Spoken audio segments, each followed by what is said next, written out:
A show created by the fans, for the fans. We are your home for Ohio State football coverage all year long. The Scarlet and Gray Podcast, a Network 216 production. Live weekdays on the Network 216 YouTube channel. Send us all your questions and comments on Twitter at @VSG_podcast. Now, here are your hosts, Tyler Johnson, Jordan Dalton, and Nick Leisure. Good evening, Buckeye Nation. Welcome to tonight's episode of the Scarlet and Gray Podcast. I am Tyler Johnson, joined by Mr. Nick Leisure, Jordan Dalton. Gentlemen, we are back, and we have a lot to talk about this evening. How are you guys doing? Yeah, pretty good. Yeah, dude. Nice to take a little break there after the Natty and kind of regroup, and now we got spring ball in like a month, dude. So we took the week off, and then we took the week off. We lost our defensive coordinator, offensive line coach, and now we have a bunch of stuff to talk about. Conveniently enough, just with all the news that dropped today, so excited to get into it a little bit. Dude, yeah, we'll talk about here shortly. It's just kind of crazy in the span of not even a week, everything can just completely change. It's wild, but it's why we love college football. And but again, plenty to talk about, guys. Before we get to any of it, of course, just take a quick second, if you would, drop a like on the video, subscribe if you are brand new to the channel. Really would appreciate that support. The show will be available on Spotify and Apple Podcasts if you can't catch the live version of tonight's show. So make sure, if you do listen to us on any of those platforms, just that you give us a 5-star review. We really do appreciate that support. And I want to thank everyone as well. You guys made the national championship episode the most, by far, streamed episode that we have had on audio. So first off, thank you guys for that so much. We really do appreciate that. And of course, for that to be basically our first big episode of 2025, we really do appreciate that. So thank you guys so much for that.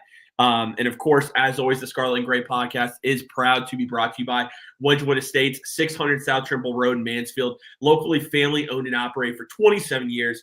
Wedgewood Estates, the area's premier senior residential community. Find out more at wedgewoodseniorliving.com. That's wedgewoodseniorliving.com. The link is down below in the YouTube description if you want to check them out. And gentlemen, you know what? Let's just start with the one that I think was the most, I'm not going to say impactful, because, I mean, let's be honest, Chip Kelly and Jim Knowles both leaving are impactful, but the Jim Knowles exit from Ohio State is one that just, I don't know about you guys, that one really surprised me. I remember we were texting back and forth. I said there were some rumors out there. Jim Knowles was talking about leaving for Oklahoma.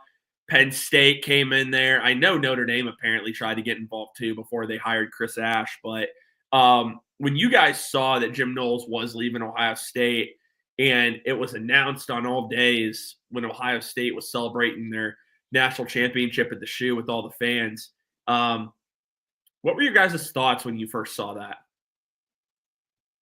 It's interesting. So I'm not like super upset about it. Interesting. He decided to make a lateral move to Penn State. He's from the area, Philadelphia. Yeah, but I think he was definitely chasing the money. Ohio State was going to make him the highest paid defensive coordinator in college football. Penn State upped the offer. Ohio State didn't want to counter, and we are left without a defensive coordinator. So I think it was interesting timing. For sure, with how it went down, like you said, announced around the championship celebration there in the Horseshoe.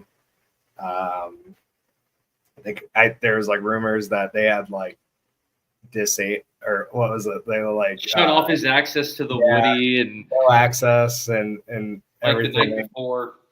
So I think that there was definitely some hard feelings, and I mean, we kind of heard it throughout the season, just through the message board, the forums and stuff, that Knowles and Ryan Day didn't see eye to eye on a lot of things. So I think it's not surprising that this happened, but I think it makes a lot less sense than Chip Kelly leaving for the NFL. Is basically what I'm concluding. I mean, I was pretty ticked off, to be honest. If he would have gone to Oklahoma, okay, whatever. His fiance's out there, coached at Oklahoma State. That could quote unquote be home-ish for him. So I wouldn't have been too upset about that. But to go to Penn State in your conference, arguably one of our, top games that we schedule. I mean, that we look at on the schedule every single year. It's a rivalry game. Yeah, it's a rivalry game. Yeah. And just to make, like you said, Jordan, the lateral move. Like if they're gonna, if they were gonna fire James Franklin, he's gonna go be the head coach over there. Sure, I get it, dude. I get it. But I mean, you have arguably the best defensive player in college football coming back to your team next season, and you said, "Nah, deuces. I'm gonna go to Penn State." Who Ohio State they dog walked them at their place. Like, so it just doesn't make a whole lot of sense. I mean, I guess being from living in the Pennsylvania area, being around the Philadelphia area, I get it now. After I had a couple days to process it, I was like, okay, whatever. It is what it is. We'll recoup. But initially, I was pretty ticked to hear that he was going to Penn State. Yeah, I mean, I'll admit I was ticked off too at first. The Oklahoma rumors, I mean, we knew. I told you guys about those. I mean, I want to say a week and a half before he decided he was going to Penn State. I mean, there was a lot of talk that he was going there, and a big part of, kind of like you said, Nick, his fiance lives there, so he coached at Oklahoma State. I mean, it kind of added up, and I'm like, you know what, dude, if you're going to go to Oklahoma, all right. That really doesn't bother me. Penn State, dude, I get that's home, but to do that, to have that announced that's what to me just really kind of bothered me. It's more of the timing of the announcement. I still am not a fan he went to Penn State, but if you're going to announce it on that day, that's the thing that I don't get. Like, and again, maybe it leaked, I don't know, but that whole thing was weird. And then I'd love to know if that rumor was true. They told him not to show up because I don't know if I buy that. Now, Chip Kelly was on the recruiting trail at the time, so I get that. Like, that makes sense, and we'll get to Chip Kelly here in a minute. But, yeah, man, I would say I wish Jim Knowles best of luck. I hope he crushed them. I don't really – he's not going to win anything there. I mean, you went back home. Congrats. You got your title at Ohio State. You're not going to win anything at Penn State. So it's going to be – I think it's going to be very fun to watch next year. With him, especially with the defense that he wants to run, you have to recruit the guys to build that defense. It's not like a plug and play defense kind of deal. You have to have the athletes to do it. And, at Ohio State, we obviously did. And I just don't know if Penn State has recruited a defense to fit the style that he wants to play. So there's definitely going to be, some bumps in the road early on out there to kind of install that defense, because it is a very intricate defense. You can't just pick it up on the fly and just run with it. I was going to say, all right. Yeah, Josh, I was just going to say it took him about 2 to 3 years to get it fully operational here at Ohio State. Like, first season was pretty rough because when they brought him in, the big plays were, definitely a problem, especially against Michigan in that last game. We didn't really see any of those like big performances we saw in the playoff this year out of this team until second half of this season. So like we really hit the stride on defense with Jim Knowles in the Jim Knowles era this year. And to think that he's going to go to Penn State and turn them into a top 5 defense in his first season is kind of silly to think, especially like you said, he's not going to have the athletes to run that scheme. And he didn't really change anything in his scheme from Oklahoma State. So it is going to be him recruiting to get to that point. And like you said, it might take 2 to 3 years to even get where he wants to be. I don't even know, to be honest with you guys. I mean, the defense was great, like when he was here. I mean, especially this year. But every year, I'm going to say this. I don't know if we ever really got to see his true scheme. I don't know. The jack position was something that coming from Oklahoma State was his big thing. Yeah, we never really saw it. He clashed with Larry, and that was that, really. I mean, now, of course, the aggressiveness we saw plenty of. But the actual jack position being implemented at Ohio State is something we never really saw because Larry Johnson said we're not going to do it. And that's another thing, too. I feel like that dynamic they were never cohesive whatsoever. I mean, they worked together because they had to, but I feel like there was always disagreements there. So, I mean, I can understand that. It's just more so of all teams you're going to essentially pretty much a rival. But, I mean, Josh, again, you make a good point. Nick, you were talking about this too. That scheme, it's not a 4-3 scheme. It's not. Like, now, again, he ran that at Ohio State like he did. Like, let me just say that. He ran mainly a 4-3 at Ohio State, I would say. Maybe even a little bit of a 4-2-5. 4-2-5, but it was not – he didn't run a jack. I mean, he really didn't. So it'll be interesting to see. And I saw Naj Jr. mention here, especially losing Carter, they would need a Carter and a lockdown safety. Yeah. I mean, that's true. They're retaining a lot of talent on the offensive side of the ball, defensively not the case. So it'll be interesting to see what happens there. Before we move on to Chip Kelly, because we already have a replacement for Chip Kelly, as far as replacements, there's been a lot of rumors about safety coach, and Josh hit on this, but, I mean, we've seen it everywhere. Matt Guerrieri potentially being the defensive coordinator, being the play caller. I've seen rumors about him being a co-defensive coordinator. I've seen rumors about Randy Bates, the Pittsburgh defensive coordinator, coming in, being the defensive coordinator, Matt Guerrieri being an assistant, co-defensive coordinator. And then a new one that we've seen as of, I want to say today, maybe a little bit yesterday, Joe Cullen, the defensive line coach from the Kansas City Chiefs, is now being rumored as the Ohio State defensive coordinator. So I ask you guys, do you like the idea of going – now, again, Matt Guerrieri has a little bit of play calling experience, not a ton. He called plays at Duke. Now, again, I know everyone laughs when I say that. Oh, Duke's not Ohio State. I'm well aware. But anyway, when Jim Knowles left Duke, Matt Guerrieri was their play caller before he ended up leaving for Indiana. So would you be interested in promoting him? Again, not a young hire again, as we're seeing so far, the trend we're seeing so far this offseason. Do you want to bring in a guy like Randy Bates, he's in his upper 60s, ton of experience, but then he could potentially groom Guerrieri a little bit more? What do you guys want to see from the defensive coordinator hire? Again, we don't know who that's going to be. It could come tonight for all we know, but what do you guys want to see? I mean, I think go ahead. Yeah, go ahead. I would say how Ryan Day talks about this Guerrieri guy, I mean, he speaks super highly of him. Even in the championship celebration, he talked about how he's like a star in the making, one of the best young coaches in football. And it's like he's got some minor experience, like you said, TJ, over at Duke, and then he was co-defensive coordinator over at Indiana. So, I mean, he's definitely got the experience, I feel like, that would warrant to hire from within. I think that's the direction I would go, and then maybe throw James Laurinaitis in there to kind of be in the room with them, kind of get that kind of perspective going. Just with both those guys together, I think they could have a really good room. But I mean, I always prefer to hire from within. I think that just makes it a little bit easier of a transition.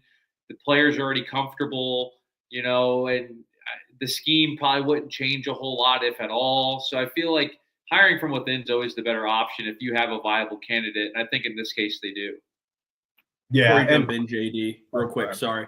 The one thing about you mentioning promoting from within, it's Knowles. It's a younger Knowles. That's what you have. But then real quick, what I wanted to add, because I forgot this and it's my fault. The other rumor is Matty G and Tim Walton being promoted as co-defensive coordinators. That'd be cool too. I forgot to mention that. JD, feel free to go. I forgot to mention that. Yeah, I was just going to say, kind of along the lines of what Nick said, is we have viable candidates on this roster, like you said, Tim Walton, James Laurinaitis, Matt Guerrieri. And I think after this past season with Chip Kelly, Jim Knowles kind of leading that front, it's like the perfect opportunity now that they're gone to promote those guys because they've been under those. I mean, some of these guys have been at Ohio State for a few years now, so I think it's like the perfect time to bring one of those guys up after you just won a national championship, and you can kind of start with those younger faces. And like you said, they're still comfortable with the schemes. The players are comfortable with these guys, and most of the time, these are the guys that are recruiting these players. So for their positions. So I think it just makes a lot of sense, and we're already seeing it on the offensive side of the ball. So I definitely think it's a good move to hire from within. Yeah, Josh agrees. Josh agrees with that. I think for me, I'm kind of torn. I am, because if I have the opportunity to go out there and get a guy, I really like Randy Bates at Pittsburgh. He is an Ohio guy too. He has got a lot of experience. He runs a very aggressive defense at Pitt. And he doesn't even have nearly the resources that he would have at Ohio State. I would love kind of a co-DC with Randy Bates and Matt Guerrieri. That's kind of, and again, if I'm pronouncing his name wrong, I apologize. If anyone wants to correct me in the chat, I apologize. But that's kind of the route I would go. The only reason I'm a little nervous is look at how much experience you had at both coordinator positions this past year with Chip Kelly and Jim Knowles. And now who your new OC is going to be. Of course, everyone knows, but we'll get to it in a second. And then if you bring in if Matt Guerrieri is the guy, I mean, you might have one of the youngest coaching staffs in college football. I mean, and again, not that that's a bad thing. It's just, let's call it what it is. It's a risk. I mean, that's I'm going to play devil's advocate okay. here. Okay. So I think ultimately it's going to come down to the head coach, right? Mm-hmm. In the end, no matter who the coordinators are, everything's going to fall on Ryan Day's shoulders. And, you know, if he wants to be the next great head coach along the lines of Kirby Smart, Nick Saban, like the guys that seem to swap coordinators every single season and still get the job done, like, it shouldn't matter who you hire as your offensive coordinator or defensive coordinator. Like, you should have the standard there that you're going to get the job done regardless. And so I think those guys just being under Ryan Day the past few years, and especially, I don't want to get into the offense yet, but with some of the hires we've already seen, it's you see Ryan Day's kind of coming out of his shell a little bit and starting to have confidence in these guys. So wouldn't surprise me if they hired from within. I think Ryan Day's getting to that point. He's got that chip now. So like he can kind of throw his weight around and make a little bit more risky decisions. I agree. And I'll say this too. Hard to argue with any decision he makes, because last offseason he nailed every coaching hire he made. Made a good amount of them. So I mean, the one that's the most interesting, because I'm going to be completely honest, I don't know a ton about him besides he has a lot of experience, is Joe Colin, who's the current Chiefs defensive line coach. He's got a ton of experience. I mean, especially at the NFL level and college level. He was Illinois' defensive coordinator back in 2005. He has, he was the Jacksonville Jaguars defensive coordinator in 2021. So a lot of experience. What do you guys feel about going down the NFL route? Because I've seen some fans mention that too. Like, they would like to see an NFL guy here. Are you for an NFL guy, or would you just rather not go that route? I mean, I'm indifferent. It doesn't really matter. They can coach football. They can coach, right? Mm-hmm. Yeah. So they're going to make the right decision no matter what, I feel like. And like you said, Jordan, they can definitely be a little bit more, edgy with the hires, just because they've got that national championship now. So it's like, okay, now that pressure's off. Now it's how long did we develop the guys that we have on our staff, and can they take the next step as coaches? Because then ultimately, as a head coach, you want your guys to go on to be bigger and better in their career, right? So develop that coaching tree, right? Yeah, you just develop that coaching tree. You get that credit because then, I mean, at the end of the day, let's say Knowles and Chip Kelly, Chip, they're going to do a great job at the next wherever they're at next. So it's like that just builds more credit to Ryan Day and his legacy that he's going to leave. So I don't know. I just think whoever they hire, it's going to be the right hire in my eyes. Yeah, and Josh adds with it. Mag in place, the continuality is already there, familiarity with terminology, scheme, etc. You don't need to start over with a new scheme. All you need to just enhance it. Yeah, I mean, honestly, he really is a younger Knowles. He knows the scheme inside and out. Might even be more aggressive, just being a younger guy. Like, might be willing to take more chances, and we'll see what happens there on the defensive side of the ball. But on the offense, because we're still waiting to get it higher from there. Again, that could come down honestly any minute, given the way today's gone. If it goes in next week, then I'll start to wonder if they went the NFL route, because you cannot hire kind of quick. You cannot hire anybody.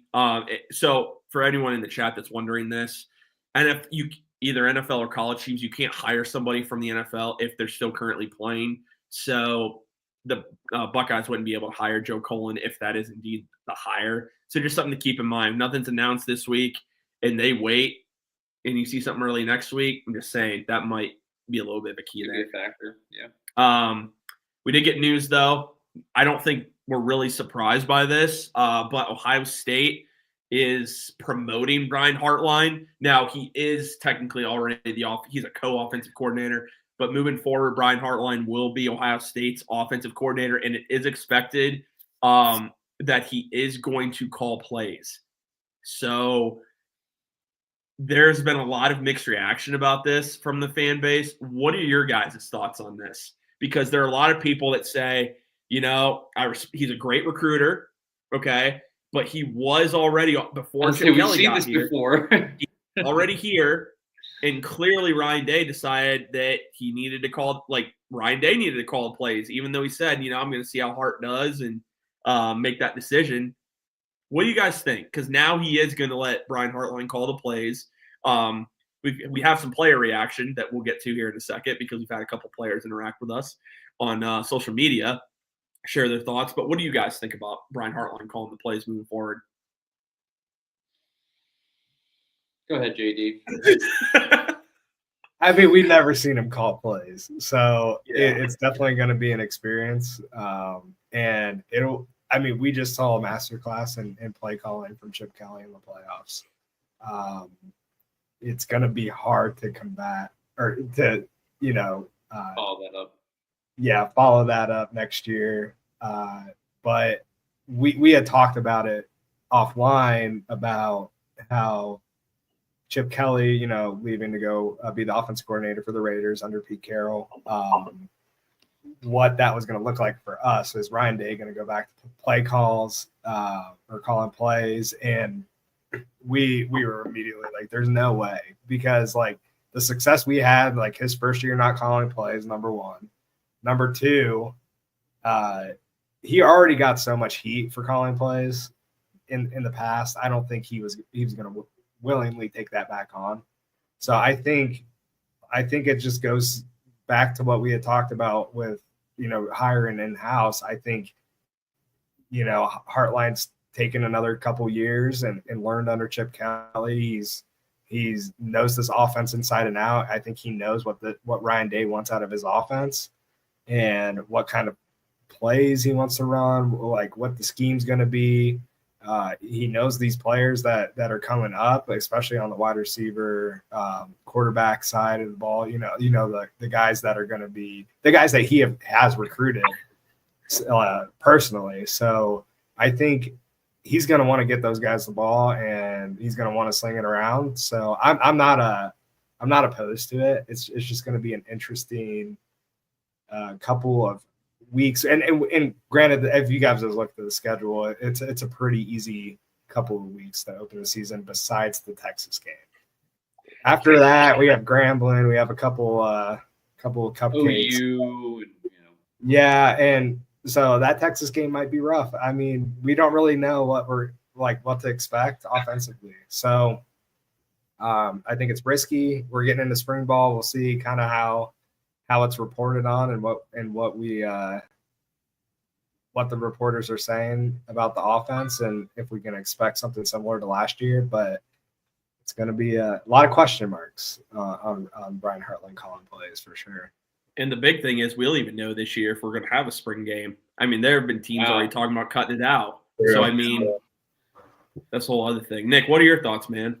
I mean, I think it's the right move. I mean, I think he's it's 100% the right move because ultimately you don't promote him, he's going to leave.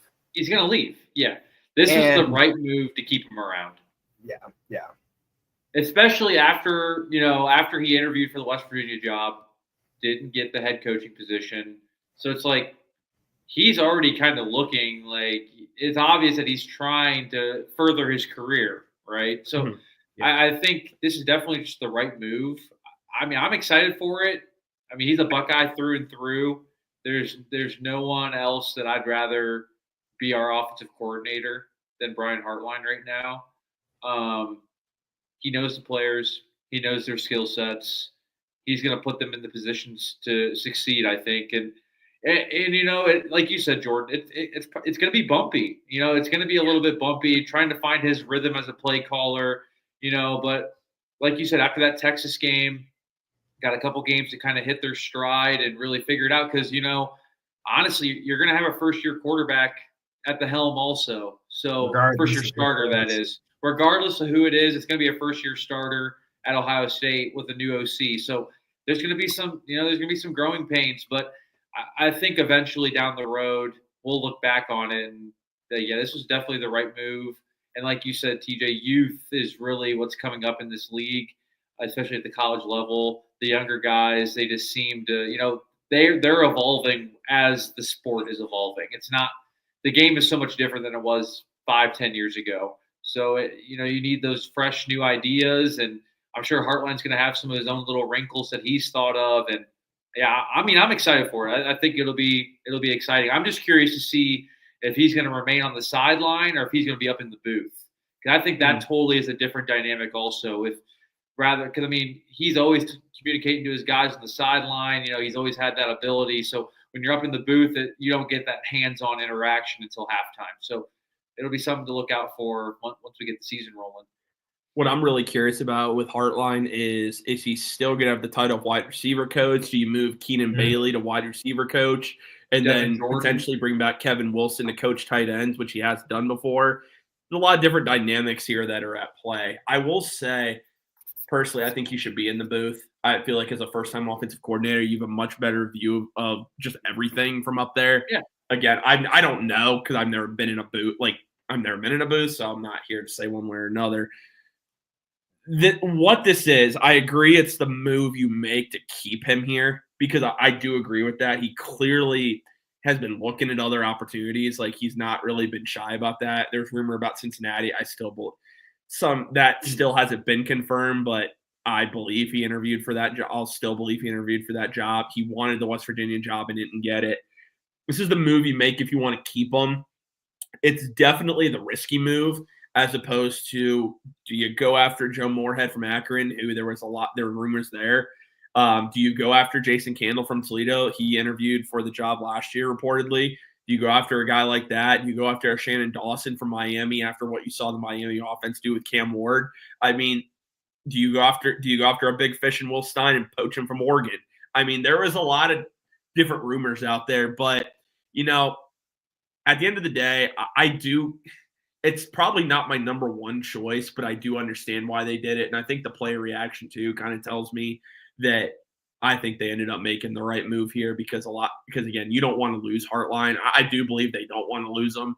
And I'll even take this a step further. I think with this decision to promote an offensive coordinator, we've talked about in this show before.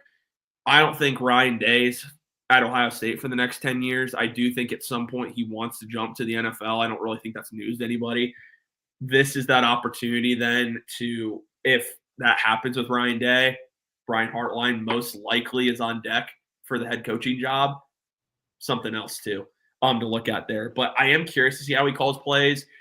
I'm sure he learned a lot from Chip Kelly because, again, he was still co-offensive coordinator. So I am really curious to see what he does. We do have some play reaction here. So Brandon Enos and Cardinal Tate, which is pretty cool. They both weighed in. But first off, Brandon Enos said, let's do it. Did fingers crossed. And then just Cardinal Tate did a fingers crossed. But it sounds like they're happy to have him as offensive coordinator. I'm sure they are because he's probably going to make sure they get the ball, get them out. But the thing I like about it too, now Hartline's going to recruit all aspects of the offense too. I mean, it's a good move. It's a good move. It's definitely a risk. Like, I mean, we talked about it. Even if you make Matt Guerrieri the defensive coordinator, it's a risk. But you know what? If Ryan Day didn't win this national championship, this move doesn't get made. Correct. I think so. But I agree with you guys too. You got to start a coaching tree too. That's what the great coaches do.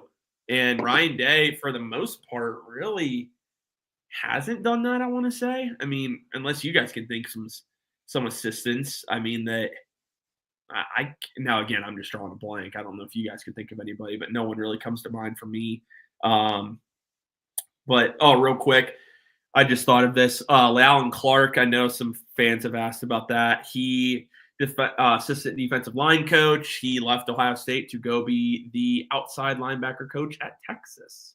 So kind of a loss there because he was a really good recruiter. And funny enough, Larry Johnson is still on the coaching staff, a guy we thought was going to retire like 2 years ago. So anything else on Brian Hart? Huh? That's a big LJ, baby. Anything else on Hartline before we tackle the rest of the offensive hires real quick? I'm optimistic. That's all I can say. Me too. Yeah, me too. Yeah. I hope we get a spring game so we can see it, but honestly, we very well might not. I don't know. That's something else we'll have to keep an eye on. But other hires that were made today, let's go to kind of one of the smaller hires, and then we'll get to the one I think going to be pretty significant here. Ohio State did promote Billy Fessler as its new quarterback coach. Will Howard mentioned him by name of being someone that really had an impact on him when he got to Ohio State and really working with him. Sounds like he's really respected by the quarterbacks. He was under Chip Kelly at UCLA. And so I just think he's a young coach too. Another young guy. I mean, guys, we're going to have a coaching staff that on the offensive side of the ball is all, besides Keenan Bailey, I want to say, is all under 38 years old, I think, on that side of the ball.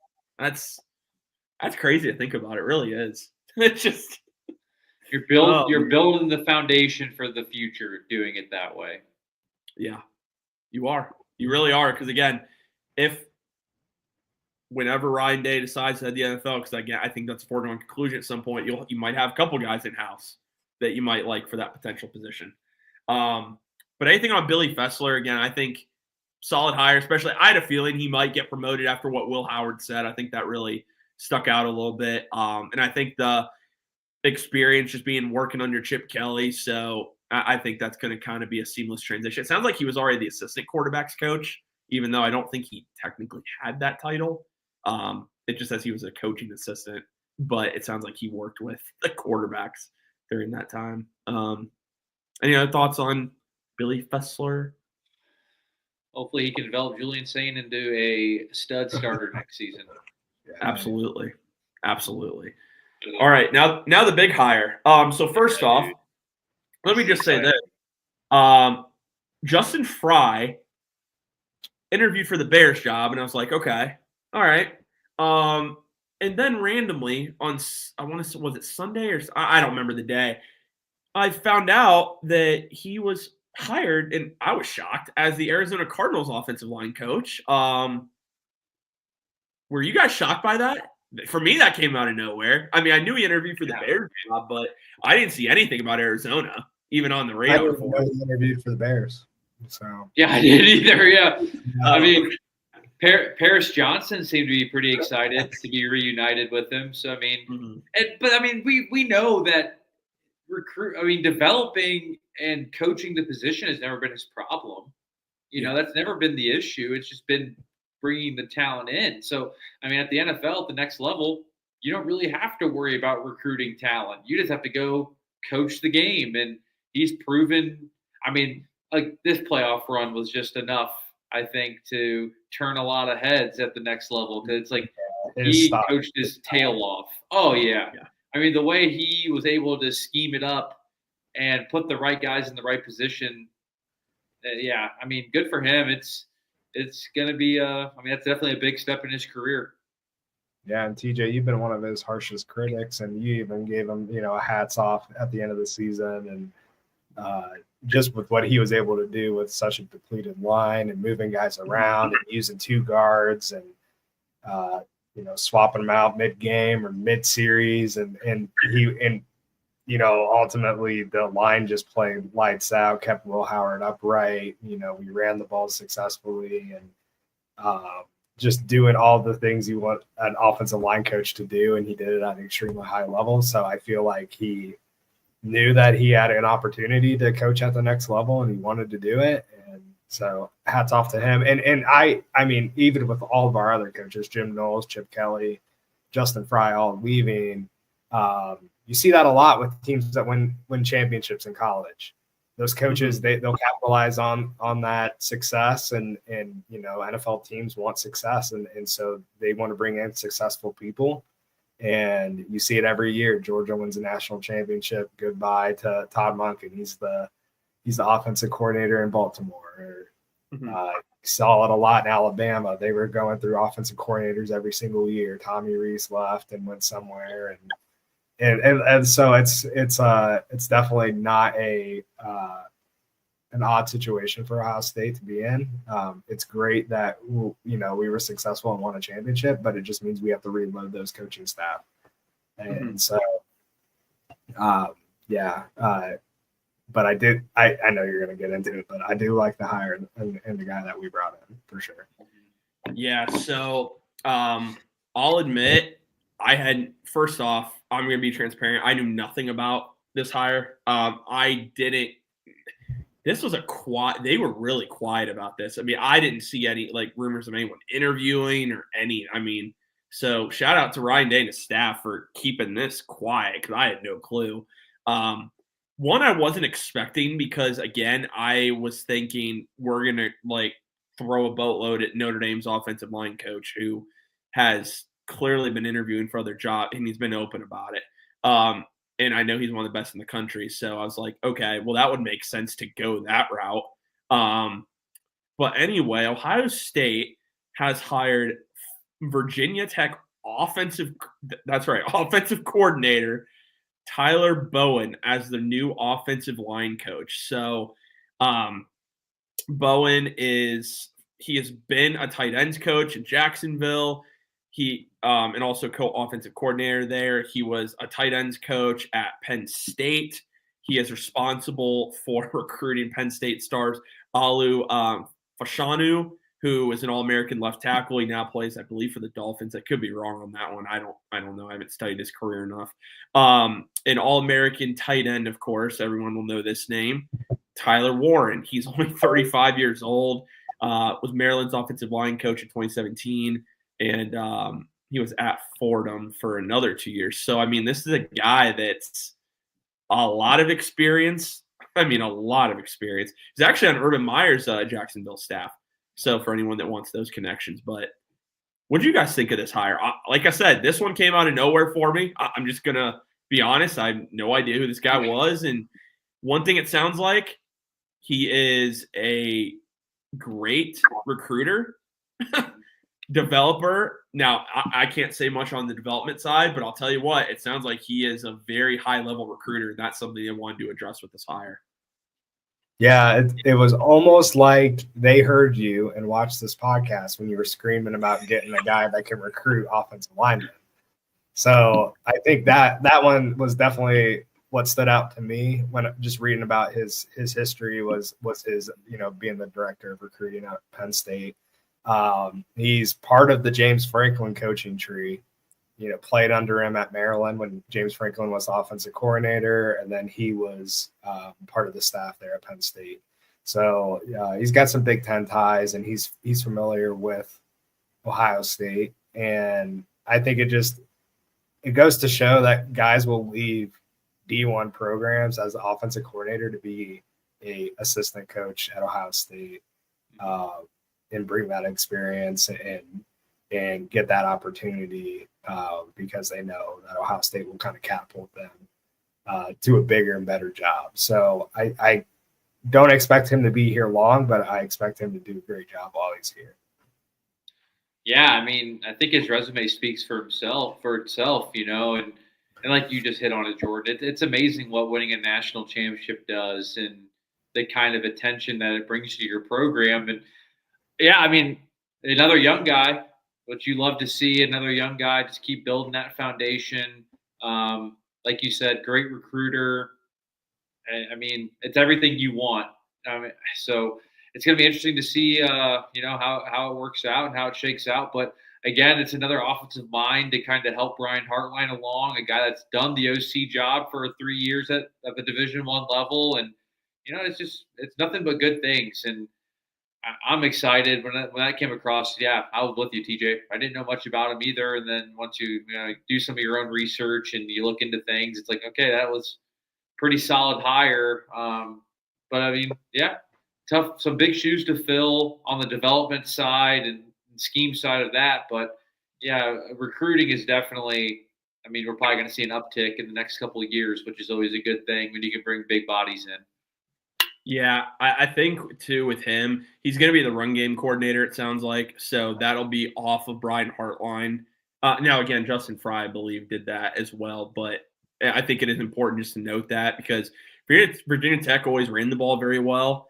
As far as in college football, they were always one of the better teams running the football. So I think that's at least good. The only thing, again, that just gives me slight pause is how is he on the developmental side, not being an offensive line coach since 2017, because again, it is a different position to coach, but he has done it before. So I'll admit, like, I'm not as nervous, but just when you do go a long period of time without coaching a specific position, that's kind of my only thing. But I will say thank you, Ryan Day, for hiring someone that it appears as an elite recruiter at that position, because again, I'm not against, I mean, we've had a great portal, bringing in the guys that we brought in. But I personally believe, now again, it's different in this day and age of college football, but what I believe personally is if you are to be elite, you need to be bringing in elite talent on the recruiting trail, especially on the offensive line. And if you're not doing that and having to address it through the portal, it just makes me more nervous,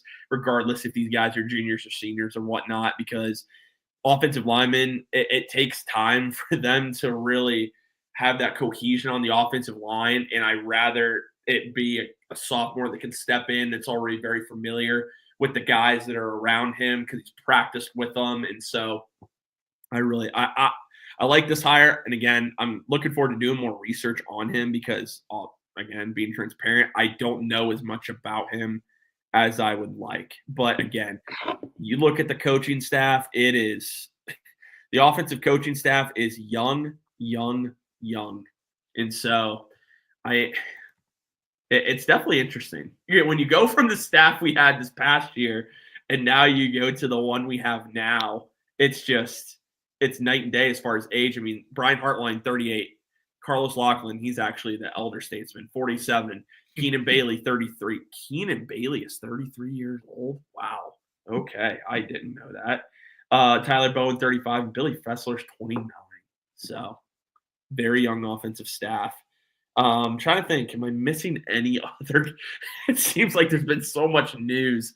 Is there any other things that happened that I am forgetting about at the top? Is there anything else? Yeah, I got one. Luka Doncic got traded to the Los Angeles Lakers. So that happened. That was for Penny. That was not fake. Luka Doncic did get traded. I can verify that. So Myles Garrett requested a trade. That is also the sad truth. But yeah, dude, we don't need to talk about the Myles Garrett. I was like, just in the whole sports world, the last couple of days has been pretty nutty. So, yeah, Cucho Hernandez is gone from the crew. And Christian Ramirez. Anyone else? Anyone else want to leave? Like, just rip our hearts out. Yeah. But no, Cavs decided they can't beat Boston again. I don't think. I don't think there's been any major Buckeye news that you mix. Yeah, I agree, dude. That Fox this It's playing right now. I'm about to turn it on after the. And side note, Evan Mobley's got 18. So if anyone was wondering. Oh, nice. So he showed up against Detroit. We'll flop. Running ball, man. We're not even. I'm not talking Miles on this. I can't because I'll just. TJ will cry. He will cry on the air if you bring it up. Not just cry. I'll probably just be seething with rage. I'm really good friends with a guy that's a season ticket holder, and we had talked Browns all the time, and he's just like, I don't know, man. I'm so bummed right now. And I'm like, at least I had, the Buckeyes to lean back on, and they got me that championship this year and kept me engaged during football season. So it's been solid. That's for real though. Naj Jr. mentioning reuniting with the Rosen, Levine reuniting with the Rosen. Yeah, I don't know what the Kings are. It's none of my business. I don't know what the Kings are doing, dude. I don't know. Jimmy Butler going to end up pushing himself out of the league if he keeps being a diva. They're going to talk to Golden State again. It'll be done tomorrow. Watch. He will be a Golden State Warrior by the end of the deadline tomorrow. And Kevin Durant will be on the Miami Heat. That would be – anyway. No, listen, Ryan Baldwin, we're Browns fans too. We're not. We're going to keep this a fun show. I can't even – I don't even want to think about. Is there any transfers that we missed that we didn't cover last show? I'm trying to think. There hasn't been a whole lot of movement. No, I mean the big thing we have to watch for now is just when we get to March, spring portal. That will be interesting because with all the new coaching hires. You see the Chris Henry Jr. Picture today that was floating around on social media. Let them have their moment. I mean, these recruits wear all kinds of stuff, dude. It never. Jeremiah Smith wearing Miami gear. It don't bother me. Also, he's not going anywhere with Hartline here. I know that for a fact. If anything changes, then I would be shocked. But it sounds like he's complete. It's another. It's literally Jeremiah. I'm just now looking at that picture. In the Oregon tracksuit. Yeah. He looks thrilled to be wearing that. Let me just tell you.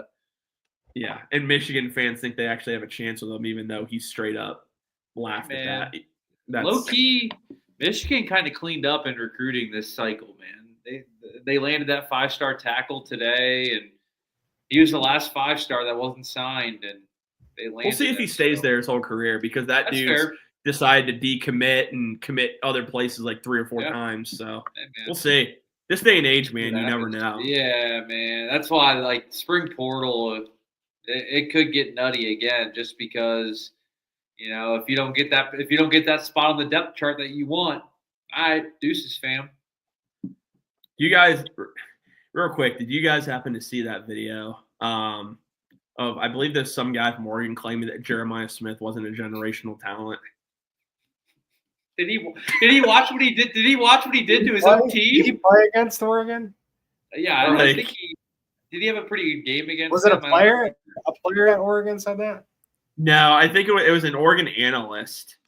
Oh, I forgot. I'm pretty sure Jeremiah little boyed them the entire game, so that's funny. Yeah, in the first half, gosh, dude. Yeah, it's the delusion of some people is baffling. Yeah, let me see real quick because it might not have been in Oregon. I didn't see. He works for 24/7 Sports, but I think he was an Oregon guy. I don't know for sure. I did see the video and I thought to myself, oh yeah, he did. I forgot Jeremiah did. Of course he did. Jeremiah's shown us some love too, which we of course appreciate. Man. He was very sad when Chip Kelly left. Not that I'm surprised by that. So was Tigris Bola and a bunch of other guys. But everyone seems to like the Hartline hire, so that's good. So just some plans next week, because we're only a month away, and it's finishing up the end of the regular season here. We're going to talk a little Buckeye basketball next week. Right now, 83% odds to make the NCAA tournament, so that'll be a little bit of a fun conversation. Hopefully by then, we'll be able to talk a defensive coordinator hire. So I guess we'll see. I don't know. Who knows when they'll make that hire, but yeah, Jordan's got some big stuff going on in the might not be on next week. You have some big things going on, JD. What? Screaming potato coming into the world. So what they are for the first couple months. All they do is scream and poop. I will say though, he picked a very strong name. So that's all I'm gonna say. It's not spoiled. It's not spoiled. Yeah, we'll let you share that. But Buckeye Nation will love that name. That's for sure. Yes, absolutely. Sure. Anything else you guys want to add before we wrap things up here? Well, real quick, Ryan Baldwin. I feel like third overall. You know where he's gonna go? No.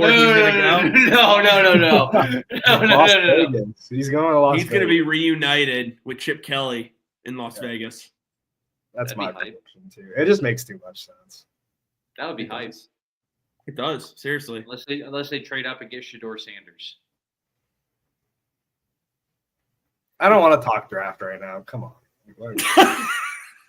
Real quick, man. Dude, I don't even want to talk about Buckeye hoops, man. We'll do it next Tuesday. Should literally be on like an 8-game burner right now, but they just love to blow games late. Dude, the last 3 minutes of every game, it's just they just can't make it. It takes years off my life. Well, appreciate that comment. We appreciate everyone that tuned into us tonight. Hey, we have so many people, you guys watching on Twitter. Just do us a quick favor. I'm telling you, it'll take you 30 seconds to a minute of your life. Just open that YouTube app, click subscribe. First off, if you're not subscribed to Network 216, just go subscribe and then click on this video. It'll say live. Just like the video. That's all you have to do. You don't have to do anything else. Doesn't cost you anything. Just show that support if you would. We really would appreciate that. So, again, the show will be available on Spotify and Apple Podcasts if you missed any of it, or if you want to go back and listen to something stupid I said, feel free to do that. You can go do that anytime you want. But again, the show is always brought to you by Wedgewood Estates here in Mansfield, Ohio, 600 South Trimble Road, locally family owned and operated for 27 years. Wedgewood Estates, the area's premier senior residential community. Find out more at wedgwoodseniorliving.com. That's wedgwoodseniorliving.com. Link is in the YouTube bio if you want to check them out. Well, thank you all for tuning in this episode of the Scarlet and Gray podcast. We will talk to you all again soon. And of course, as always, the Buckeyes are national champions, and go Bucks. Go Bucks. Reigning national champion. Yes, sir. You gotta end the video.